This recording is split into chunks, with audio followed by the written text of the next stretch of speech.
Olá pessoal, como vocês estão? Tudo bem? Aqui quem fala é o professor André. Nós vamos começar agora o capítulo 18. Vamos começar aqui o capítulo 18. O capítulo 18 nós vamos dividir em duas apresentações, tá? A professora Larissa quem preparou esses slides, o professor vai botar o áudio em cima para a gente estar dividindo os conceitos básicos que a gente precisa conhecer, né? Que são o que é o nosso objeto de estudo aqui de termologia. Então vai ser toda a parte que vai estudar o que é calor, temperatura e os fenômenos que estão ligados a ele, tá? Termometria, o próprio nome já diz, ó, metria vem de medir, né? Então é o que a gente faz para estar medindo essas temperaturas. Aqui tem uma definição de calor, eu vou deixar ela para vocês dar uma lida agora e depois eu vou definir o que é calor e temperatura mais adiante. Aqui a mesma coisa, alguns conceitos aqui para você estar consumindo. Eu vou passar rapidamente porque eu vou definir isso mais na frente. Aqui a mesma coisa para aqui agora. Então a primeira coisa, uma das coisas mais importantes desse estudo é a gente entender o que é a temperatura, tá? Então a temperatura ela é a grandeza física que mede o grau de agitação das moléculas de um corpo. Então, por exemplo, ó, um corpo que tem temperatura baixa, ele tem uma agitação pequena. As moléculas estão mais acomodadas, mais quietinhas. Um corpo que tem uma temperatura alta, ele tem uma agitação maior. As moléculas elas se agitam mais. Então, quanto maior é a temperatura de um corpo, maior vai ser o grau de agitação dessas moléculas, tá? Então essas moléculas aqui vão se agitar muito mais do que essas moléculas aqui que estão numa temperatura menor, ok? Aqui tem um gráficozinho que explica um pouquinho melhor, sim, né? Isso aqui eu vou deixar tudo para você estar consumindo. Aqui tem uma definição bem boa, ó. A temperatura é a medida do grau de agitação térmica das partículas.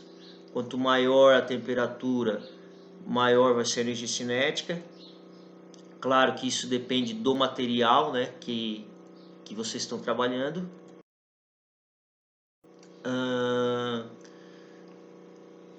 Para isso a gente consegue hoje ter alguns instrumentos de medidas, né, para a gente estar medindo isso, que a gente já vai ver aqui na frente.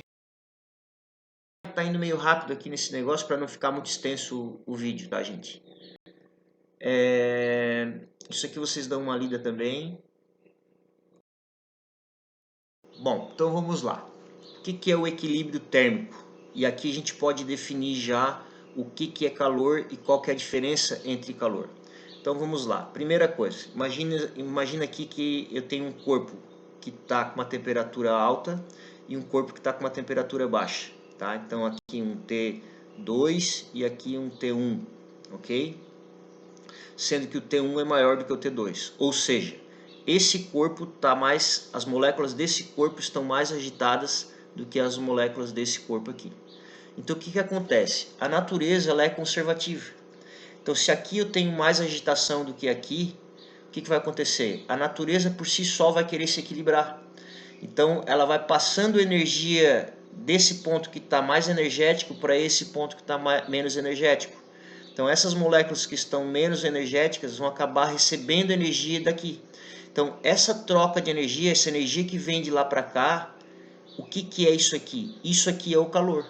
Então esse corpo tem uma temperatura, esse corpo tem uma temperatura. Eles estão em estados energéticos diferentes. Quem é que vai fazer eles se igualar? É o calor. Então o que é o calor? O calor é a energia térmica em trânsito, a energia térmica em movimento. Então não existe calor parado. Então quando a gente fala eu estou com calor, não, na verdade tu não está com calor, tu está recebendo calor. Né? Tu está menos energético do que o meio externo. O meio externo está te dando energia. Ah, eu estou com frio. Então significa que você está perdendo calor. O calor está saindo de ti para outro corpo. Quando isso aqui cessar, ou seja, quando essa molécula que estava mais energética perder energia para essa se tornar um pouquinho mais energética, elas vão chegar no mesmo nível de agitação, então elas vão estar num equilíbrio térmico, elas vão se equilibrar. Ou seja, a temperatura final aqui e aqui vai ser a mesma, tá? Pessoal, vou pedir desculpa para vocês que eu estou aprendendo a mexer numa máquina, numa mesa digitalizadora aqui, eu ainda não estou muito bom aqui com essa caneta, tá? Então vai ficar meio ruim até eu pegar o jeito aqui.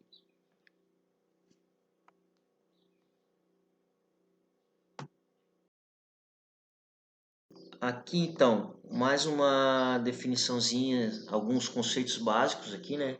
Então, termodinâmica é a área que vai estudar toda essa parte aqui, né? Que a gente quer, né? Vou deixar para vocês dar uma lida aqui. Vamos para a lei zero da termodinâmica. O que significa a lei zero da termodinâmica, tá, gente? Essa lei zero, existe uma curiosidade que primeiro foi elaborada, elencada ali a lei 1 e a lei 2 da termodinâmica. Porque dificilmente vocês vão ver na física uma coisa chamada lei zero. Essa não é a única, tá? Tem outras, mas não faz muito sentido, né? Porque não começa da lei 1, lei 2 e assim por diante. Basicamente porque foi definida a primeira lei e a segunda lei da termodinâmica, e só que existe um conceito que é um conceito bem simples, que meio que foi esquecido, então ele foi acrescentado depois por mera burocracia talvez. Que o conceito zero da termodinâmica ele é muito simples, ele diz que se esse corpo aqui, o corpo A, está em equilíbrio com o corpo B, ou seja, eles têm a mesma temperatura, e eles estão em equilíbrio com o corpo C, significa que está todo mundo em equilíbrio. É uma coisa meio ó, se dois corpos, desculpa, A e C estiverem separadamente em equilíbrio térmico, ou seja, se esse corpo e esse corpo estão em equilíbrio, tá? Significa que um terceiro corpo, se esse terceiro corpo estiver em equilíbrio com C, ele também vai estar em equilíbrio com B. É uma coisa óbvia, né? Porque se o A tem a mesma temperatura do que o C e o B tem a mesma temperatura que o C, consequentemente o B também tem a mesma temperatura do que o A. Então está todo mundo em equilíbrio,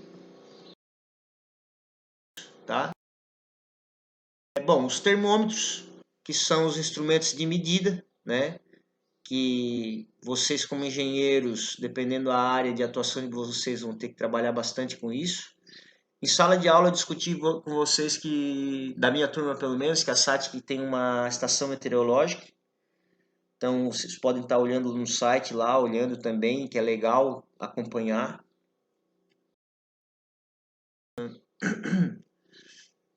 Vamos dar uma passadinha. Os principais nomes que a gente vai ver daqui para frente, né? São o Celsius, Fahrenheit e o Kelvin. Tá, gente? A nossa escala de medida é o Celsius. Porém, alguns países usam Fahrenheit e alguns países usam Kelvin.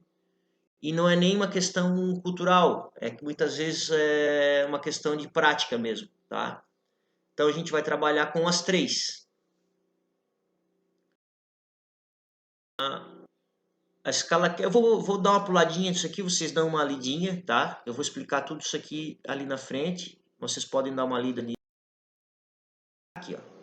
Então vamos lá.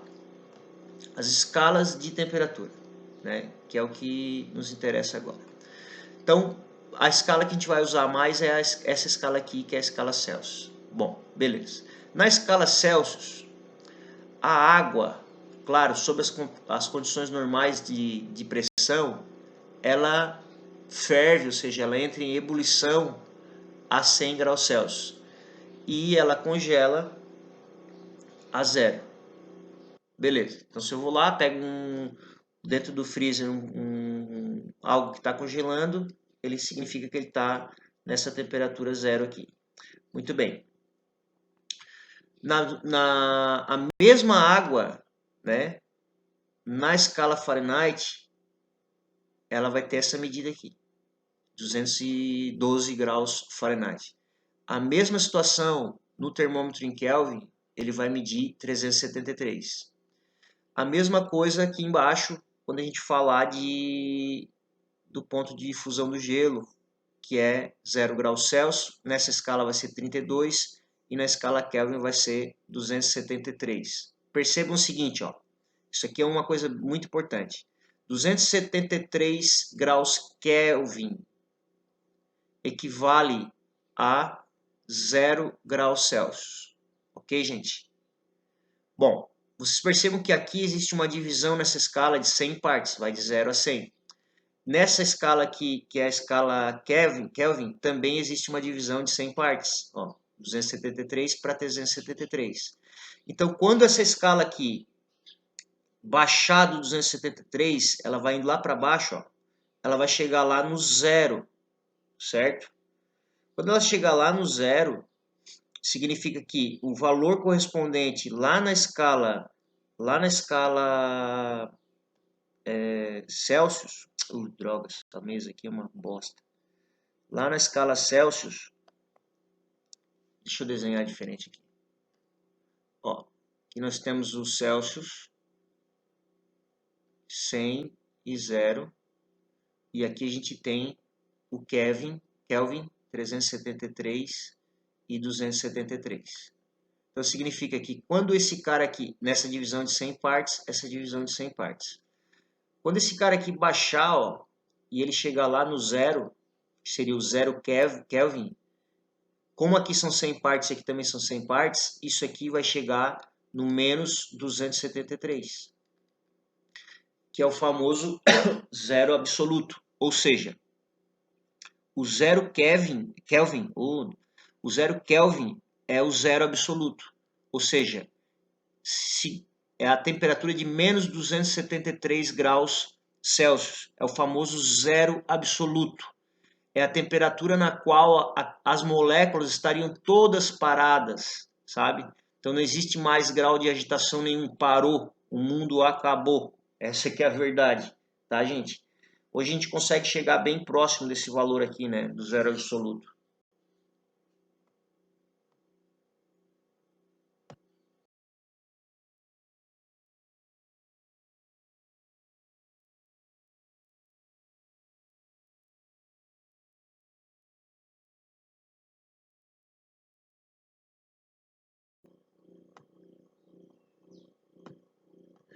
Então, por exemplo, aqui, gente, ó, eu quero converter duas escalas, certo? Por exemplo, vamos converter Celsius em Fahrenheit. Então, pega lá o valor que tem no meio, diminui do valor que tem no pé. Ou seja, C menos 0. Tá aqui, ó. Pega o valor da cabeça, que seria o 100, e diminui lá do pé. 100 menos 0, que é o valor que tu vai ter lá embaixo. O valor que tens aqui, ó. Ok? Ah, eu vou comparar com a escala Fahrenheit. Faz a mesma coisa, na mesma sequência. Pega o meio, diminui do pé. Então, F menos 32. Pega a cabeça e diminui lá do pé. 32. Então, tu tens lá 212 menos 32. E assim tu vai montando essa equação. Sabe? Não precisa fazer as três. Faz só com o que tu quer. Ah, eu quero Celsius para Fahrenheit, monta esse pedacinho. Ah, eu quero Fahrenheit para Kelvin, monta esse pedacinho. E assim tu vai conseguir. Tá? Essa aqui é aquela equação ali, simplificada. Aqui já está mais bonitinho ainda, né? Aqui simplificando mais ainda o esquema para vocês, ó. Vamos fazer um exemplo aqui rápido, ó. Vamos ver aqui. A temperatura do corpo humano é de aproximadamente 36 graus. Qual a leitura que a escala Fahrenheit e Kelvin fornecem para essa mesma temperatura? Se tu já tens a equação, beleza. Se tu não tens, tu monta ela primeiro. Então, montando aquela equação já simplificadinha, bonitinha, ó, tá aqui. É só jogar os valores que tu quer. Eu quero Celsius para Fahrenheit primeiro. Então, pega só essa partezinha aqui, ó. E daí tu vai estar trabalhando com o Fahrenheit e o Celsius. Joga o valor que tu tens, que é o de 36, né? que tu conhece, que é o de 36, consequentemente tu vais encontrar o valor em Fahrenheit, que vai dar 97,7. Ah, agora eu quero saber em Kelvin. Como tu já tens o valor em Fahrenheit, tu poderias pegar, por exemplo, essa parte da equação aqui, ó, comparar Fahrenheit com Kelvin. Mas tu pode pegar também o Celsius com o Kelvin. Não tem problema nenhum, foi o que foi feito aqui, ó. Então o valor em Celsius tu já conhece, que é o 36,5. Tu acha qual que é o valor em Kelvin para ele, ok?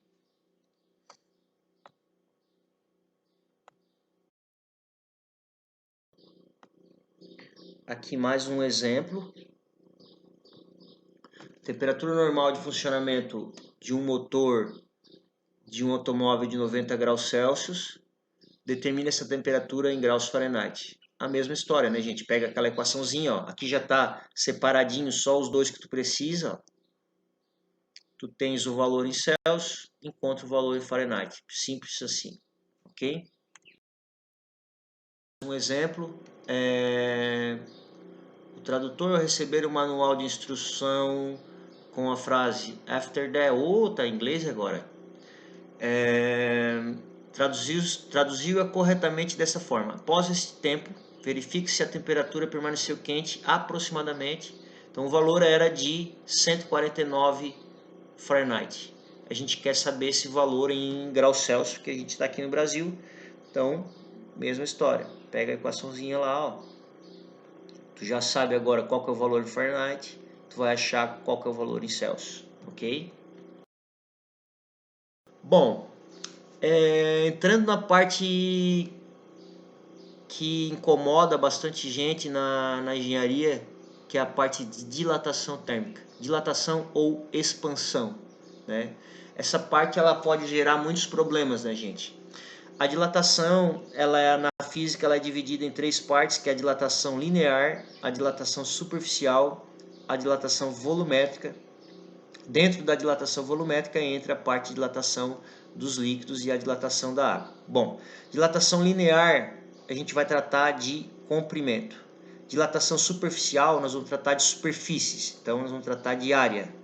Então estamos falando aqui em metros quadrados, estamos falando aqui em metros, e a dilatação volumétrica nós vamos estar falando de volume, metro cúbico, ok?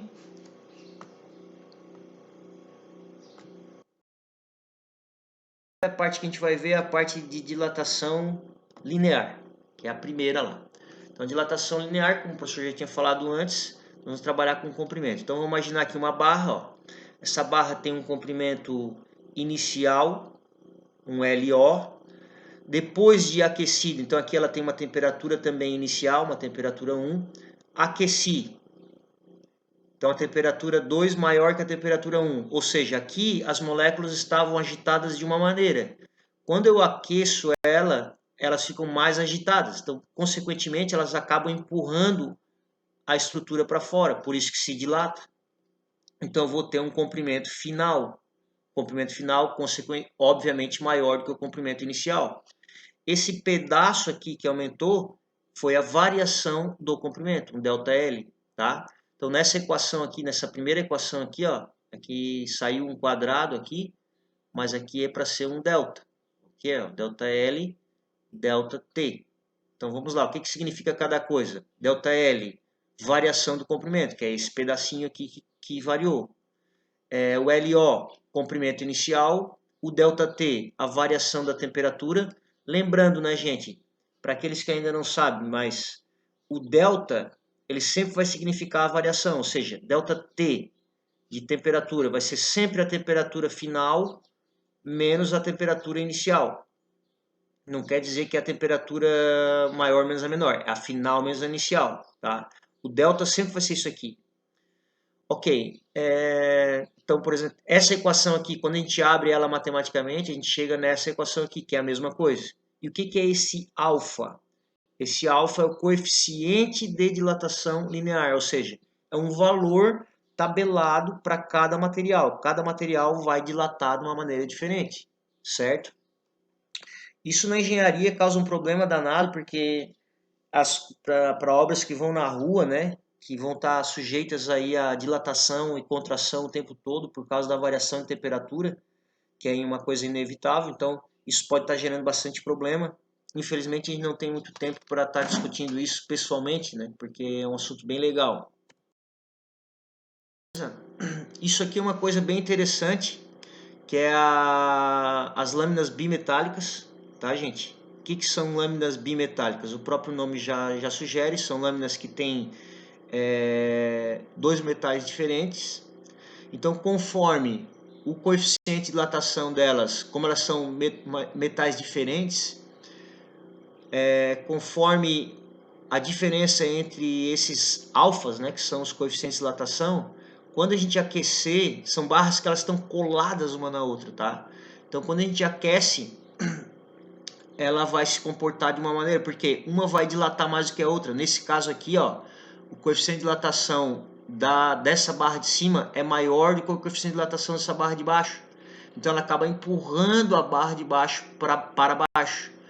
No caso da contração, né, quando eu esfrio, vai funcionar da maneira oposta, claro. Essas lâminas bimetálicas, elas têm muita aplicação na engenharia, que elas funcionam como um gatilho, né? Ela funciona como um conector, né? Então sempre que eu quero ligar ou desligar alguma coisa, por exemplo, eu faço aqui um sisteminha assim, ó. Boto uma lâmina bimetálica aqui. Essa lâmina bimetálica, eu ligo ela aqui num sisteminha, por exemplo, assim, ó, numa bateria. Ligo ela num alarme, numa sirene, e deixo um conectorzinho aqui não plugado, ó, perceba, ó. Então, por exemplo, no caso de um sisteminha de alarme de incêndio, então isso aqui é uma bateria, mais ou menos aqui, isso aqui é uma sirene, então está desligado, é um sistema normalmente aberto, que a gente chama. Quando pegar fogo, isso aqui vai aquecer. Então, aquecendo isso aqui, essa barra vai se comportar dessa forma, ela vai entortar, ó, e vai acabar fechando o circuito, a corrente elétrica vai circular e vai tocar a sirene. Então, muitos equipamentos que dependem da temperatura para trabalhar, né, para acusar, para ligar, para desligar, para informar algo, eles usam esse sisteminha aqui de lâmina bimetálica. Uma experiência simples que tu pode fazer é pegar aquele papelzinho que vem na carteira de cigarro, aquele ourinho, corta ele numa tirinha pequenininha assim, ó, e tu pega um isqueiro por baixo assim, ó, de longe, né, porque de perto vai tocar fogo no papel, e ela vai funcionar, ela vai ter esse comportamento, ela vai envergar ou para cima ou para baixo ali, tá? Porque não é bem uma lâmina bimetálica, mas é um material com dois materiais colados um no outro, né? Um papel e uma laminazinha. Funciona bem parecido.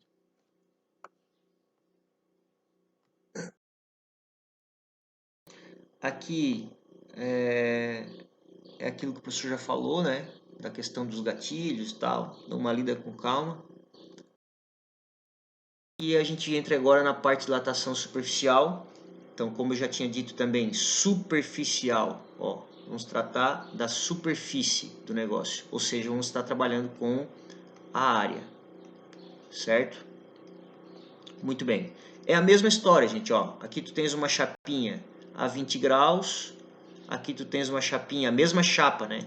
Tu esquentou ela, tu aqueceu, ela passou para 100 graus. Aquelas moléculas que estavam aqui menos agitadas se agitaram, empurraram a superfície para fora. Acabou dilatando bastante, ó. Essa diferença, o tanto que variou, ó, a gente percebe aqui por essa frente aqui do material, ó. Esse aqui está maior, então... Ah, não, aqui já estamos trabalhando com volume, mas não tem problema. O tanto que variou aqui na superfície, ó, é o delta A, variação da área. Ó. Aqui novamente saiu um quadrado, mas é um delta, tá? Delta, delta. Então, o que é esse A? Delta A variação da área. A área final menos a área inicial. O que é esse AO? É a área inicial. O que é o beta? O beta é o coeficiente de dilatação superficial. A mesma coisa para o volume, né? Ó. Volume, ΔV, volume inicial. O gama vai ser o coeficiente de dilatação volumétrica e a variação de temperatura. Tá? Existe uma relação entre o gama e o alfa, que é essa daqui. Ó. O gama é sempre 3 vezes o alfa. E existe uma relação entre o beta e o alfa, que é essa daqui, que o beta é sempre 2 vezes o alfa. Bom, gente, essa parte aqui é uma história que merece um pouco de, de atenção, que é a dilatação dos furos, né? Um anel de aço, ao se dilatar, comporta-se como um disco de aço, certo? Então, por exemplo, quando eu tenho um furo em uma chapa, quando eu dilato essa chapa, isso aqui tudo dilata para todos os lados. Consequentemente, isso aqui também teria que dilatar para cá e fechar o furo, pela lógica. Só que isso não acontece, porque essa dilatação ela é maior do que essa. Então, no final, por causa da área, né, que tem muito mais área de contato, de material, do que a área ao redor do furo. Então, o que acontece no final das contas, quando tu aqueceu a chapa, o furo também aumenta.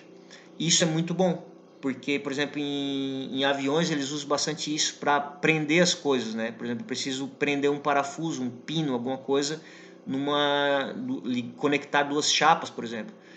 E eu não quero mais que isso aí saia daí, sabe? Então eu faço um pino, fabrico um pino com um coeficiente de dilatação diferente da chapa que eu quero prender. Faço um furinho pequenininho, que a princípio não vai entrar o pino. Eu aqueço a chapa, esse furo vai aumentar, eu toco o pino ali dentro e esfrio o sistema. Pronto. Aí eu tenho uma chapa com o meu pino ali conectado, né? E esse pino não sai mais dali, fica preso. Só vai sair a hora que eu aquecer de novo esse sistema. Isso é usado muito também na parte de engenharia mecânica para colocar, tirar rolamento, esse tipo de coisa.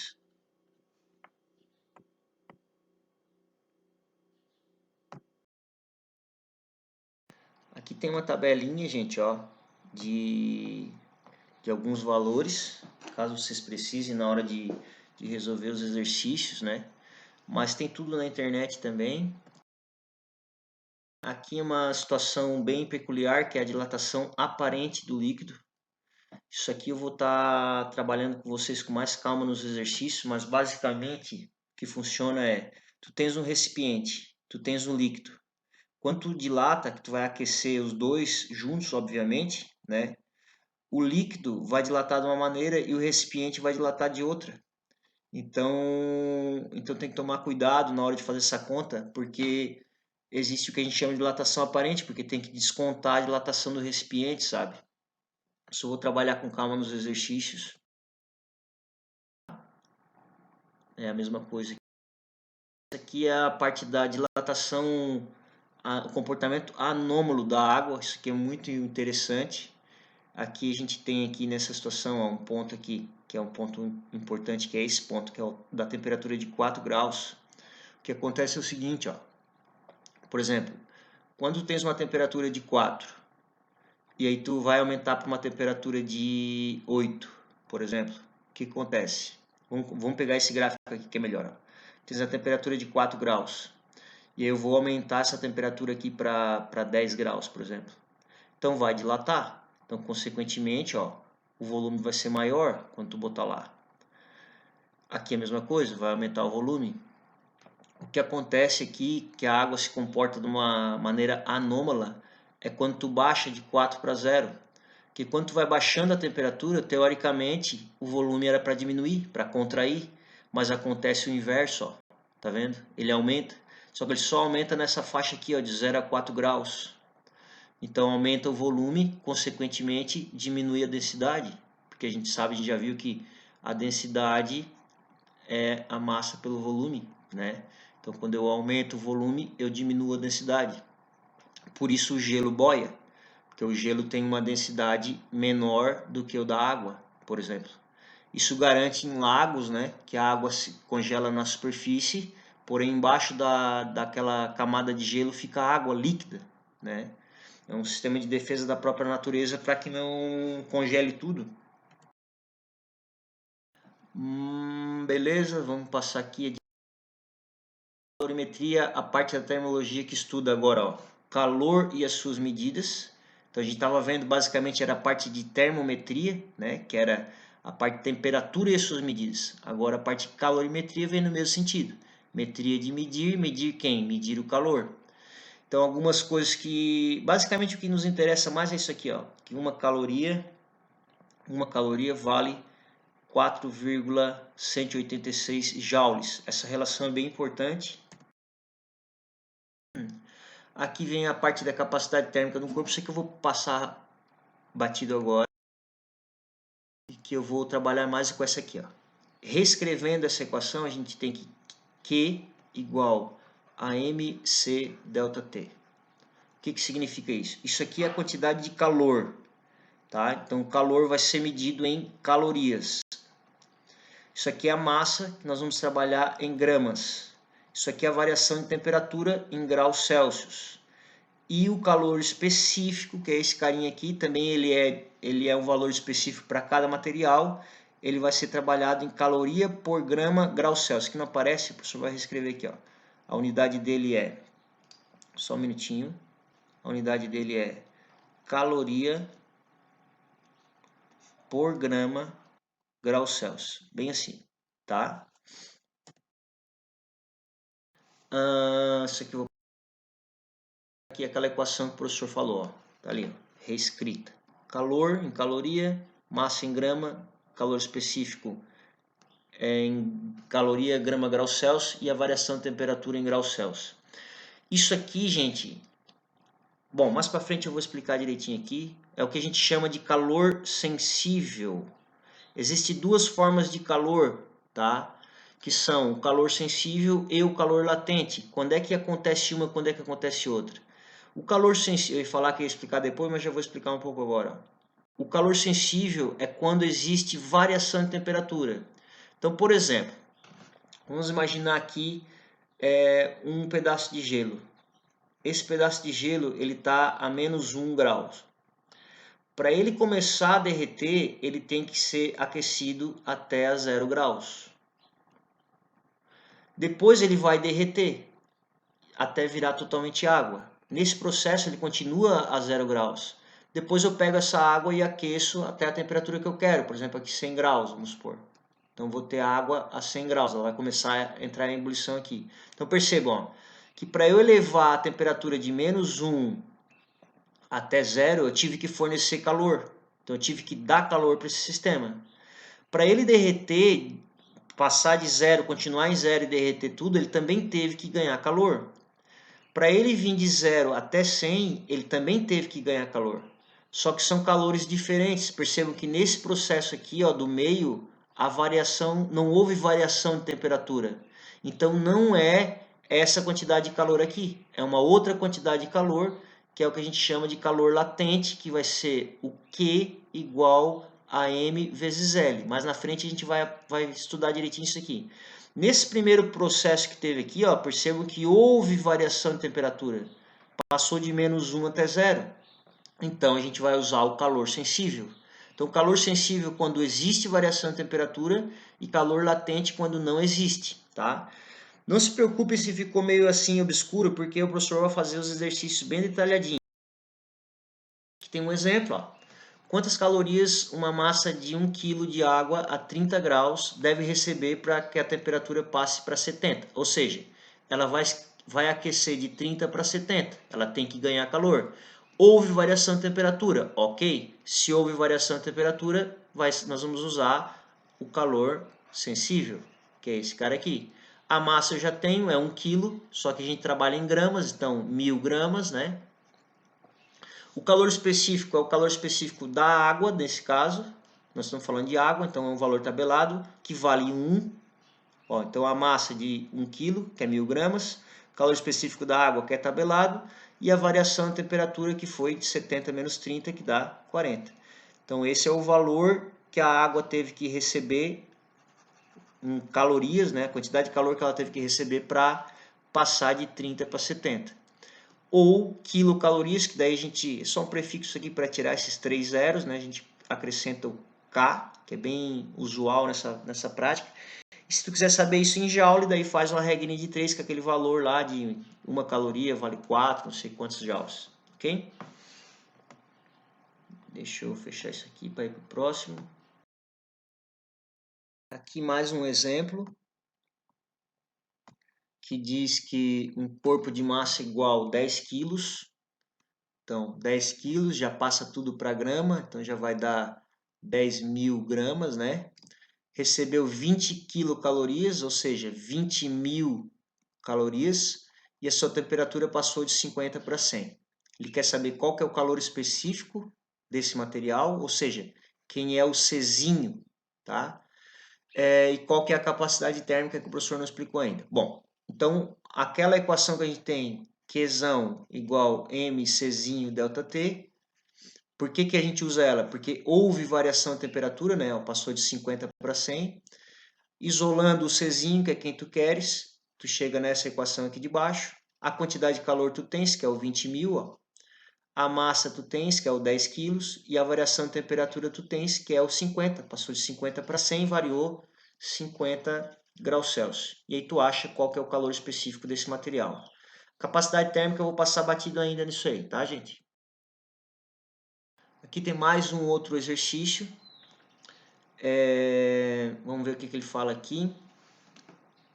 Um aquecedor elétrico eleva de 10 graus a temperatura de 1.000 gramas de água em 10 minutos. Tá? Então ele eleva de 10 graus.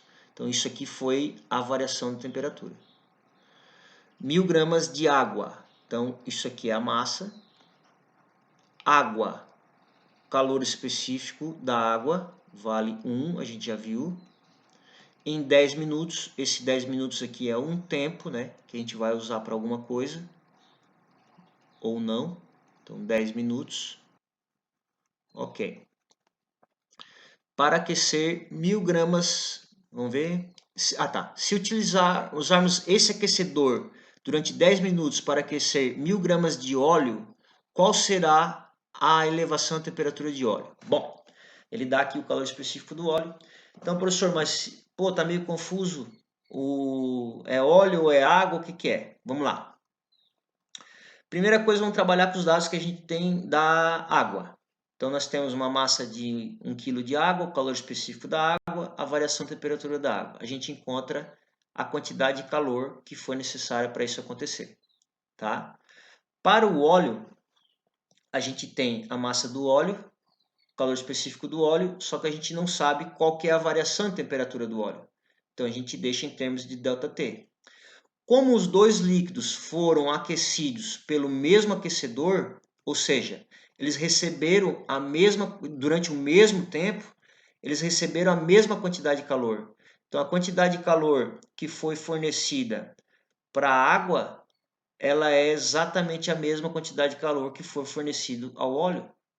Pelo mesmo tempo, o mesmo aquecedor, o da água a gente já sabe quanto é, 10.000, o do óleo a gente sabe quanto é em função do valor da variação de temperatura. E a gente acha quem foi esse ΔT. Existe uma outra maneira de resolver esse exercício aqui, que é pela potência, que é a variação da energia pelo tempo. Isso a gente vai estar discutindo também daqui para frente, tá?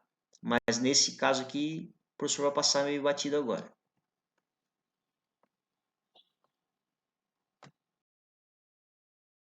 Que é passar batido o negócio da potência, porque nesse exercício aqui a gente vai explicar o que é essa história da potência. Então vamos lá. Uma pessoa bebe 500 gramas de água a 10 graus. Então a massa, né, que a gente já sabe, a massa de água aqui que a gente já sabe, 500 gramas, é água, então calor específico, o Czinho vale 1, e a água estava a 10 graus, ou seja, a temperatura inicial da água. Admitindo que a temperatura dessa pessoa é de 36, então veja o que vai acontecer.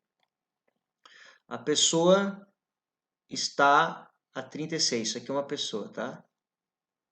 A pessoa está a 36, ela toma água a 10. A água estava a 10, só que a pessoa está a 36,6. Quando essa água chegar lá dentro, depois de um tempo, a água vai se equilibrar e vai chegar ao 36, vai entrar em equilíbrio.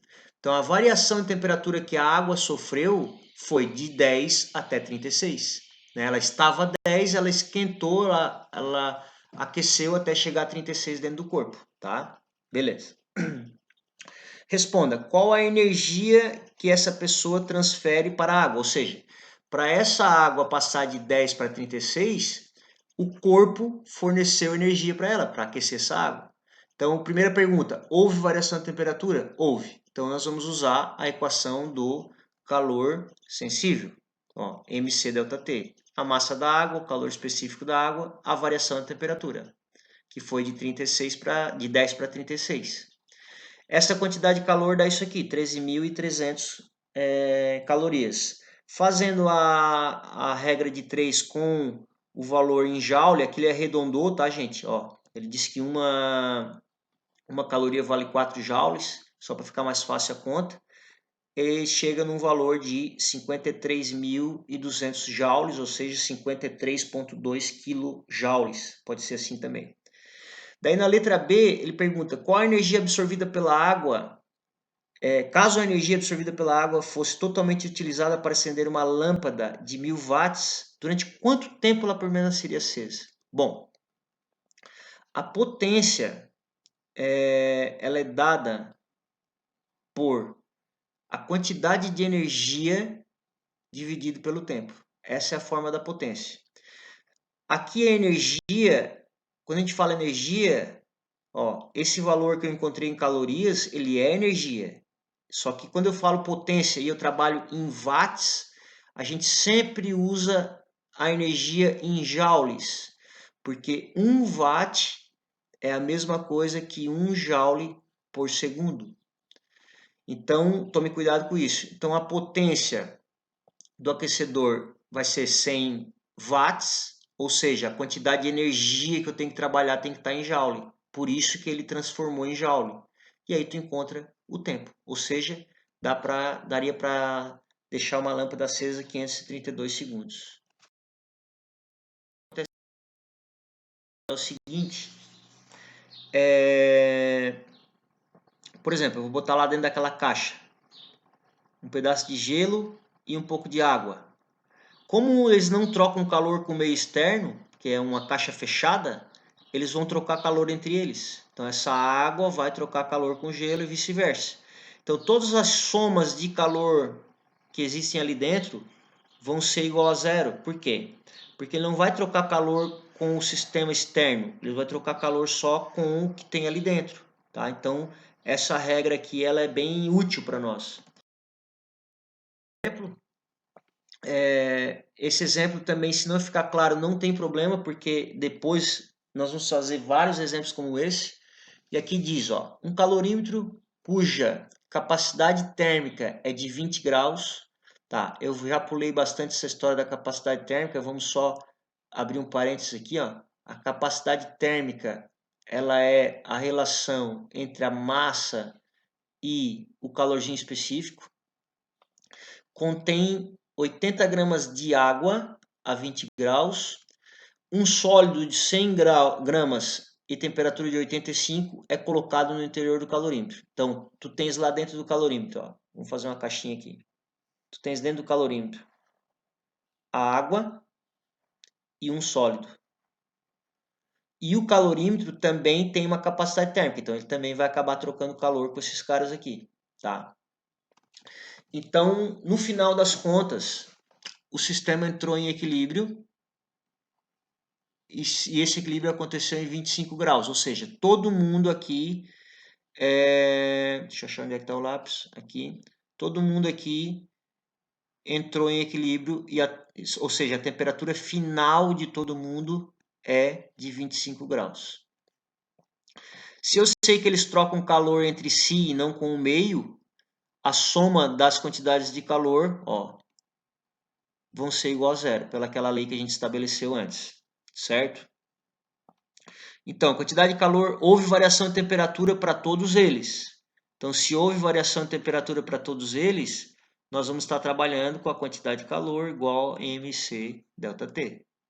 Então, eu vou somar isso aqui para todos os três corpos. Então, ó, primeiro para o calorímetro, mc ΔT para o calorímetro, mais mc ΔT para a água, mais mc ΔT para o sólido. Só preencher os dados e deu. Como a gente não sabe a massa do calorímetro, mas a gente sabe a capacidade térmica, ó, que é a relação entre MC, a gente sabe esse cara. Ó. Então, isso aqui tudo é 20, ó, que está lá. Ó. A variação de temperatura do calorímetro é a final, que é do equilíbrio térmico, 25, menos a que ele já estava, que era porque continha água, então ele já estava 20. Aqui, 80 gramas de água, calor específico da água que vale 1, variação de temperatura da água, massa do sólido, 100 gramas, né? Calor específico do sólido eu não sei, é quem eu quero encontrar, e a variação de temperatura do sólido, ó, ele estava a 85 e ele equilibrou a 25. Bate tudo isso na calculadora, tu vai achar o Czinho, ó, a unidade dele lá, ó, caloria por grama graus Celsius. Aqui tem mais um exercício no mesmo ponto aqui. Esse aqui o professor vai deixar para vocês tentar fazer e olhar com calma, tá? Só dar uma lida aqui, deseja-se que certa mistura, ó. Então, estou misturando. Então, também é válido aquela equaçãozinha da soma das trocas de calor igual a zero. Possua temperatura de valor 50 graus. Então, essa aqui é a temperatura final da mistura, ó. É a temperatura do equilíbrio térmico. Então, todo mundo no final vai estar com essa temperatura. Para obtê-la, foram misturados dois líquidos A e B, que a gente não sabe quem são, cujos dados estão registrados na tabela. A massa da mistura vale 240 gramas. Determine as massas dos corpos A e B. Aí tu agora toca a ficha aí e vê onde é que tu vai chegar. Aqui não tem nenhuma tabela, mas aí tu procura aqui pelos dados aqui que tu vai encontrando o que tu queres, tá?